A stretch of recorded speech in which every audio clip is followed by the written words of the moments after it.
Hi everyone, I'll be doing a one brand makeup review and it will be on a brand called Inga. If you guys haven't heard of it, I heard of it through Mamamoo because I saw a lot of the promotion with Inga, so I thought I'll give this one a try. So first I am going to apply cushion on half of my face, and this cushion really fascinated me because the inside looks very interesting. It comes in two different shades and I got the darker shade as usual. So when you open it up you can see these dots. Apparently it's for hygiene reasons, so it gives you a good amount for when you want to apply and just keep the rest in in the cushion itself, which I thought was a very good idea. But it did take me a while to actually learn how to actually use this cushion and actually apply on the face. Turns out you actually squeeze out the right amount and then just spread around on the stainless plate and then put it on the puff and then apply on your face.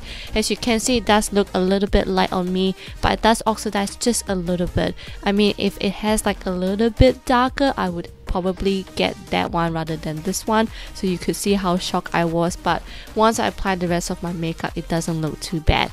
Now similar, there's another one. This is the foundation version, which I am pretty sure that it is the same thing.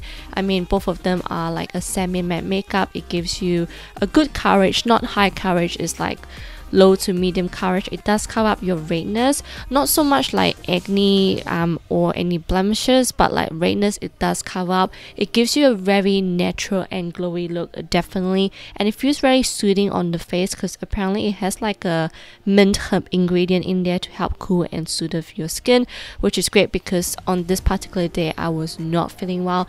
I had a fever for 2 weeks, so this actually freshened up my face really well, which I really like. So this is actually how it looks like on my face. It didn't show any of my dry patches, which was great. It covered up most of my redness, but also gives me a very natural makeup finish, which is great.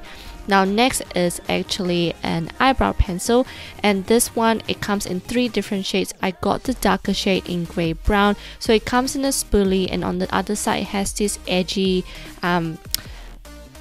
angle where the pencil comes up from. So the reason why it's slim and edgy, it just gives you much more of a pointier and sharper and edgy eyebrow look, which I tend to go for because I do often thread my eyebrows, so I have the shape that I want, and this eyebrow pencil just help me to just accentuate my eyebrow more, which I really like, and so easy to use. Even though the formula itself is hard, but when you actually apply it, just somehow melt into your eyebrow and it just looks really nice.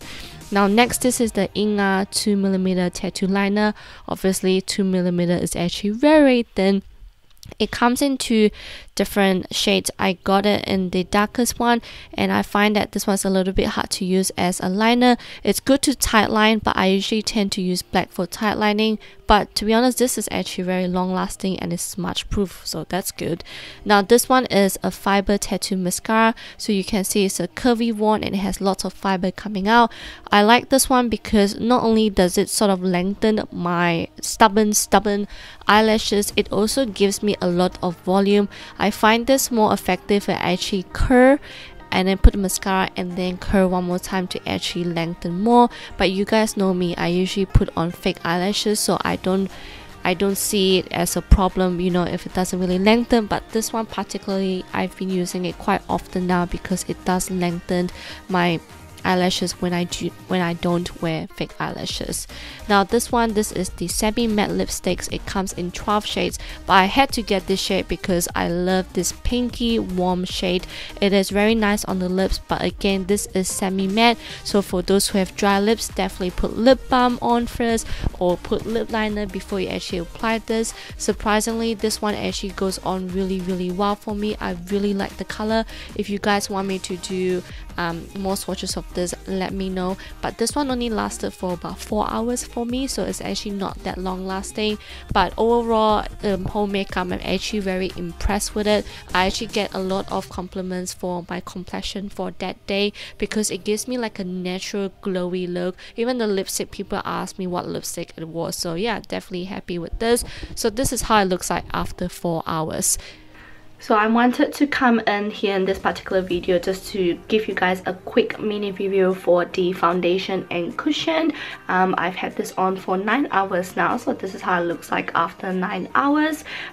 So on this side I have the foundation at the cushion, and on this side I have the foundation.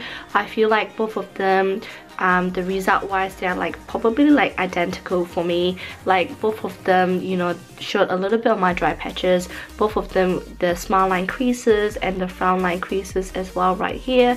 The nose bridge, the nose area and on the cheek here is starting to get a bit oily, but it's not too bad. Side-wise, on the side of the face, it still looks really good. I like how it feels very soft, very lightweight, still very moisturizing, doesn't feel dry at all on my face, which is really great.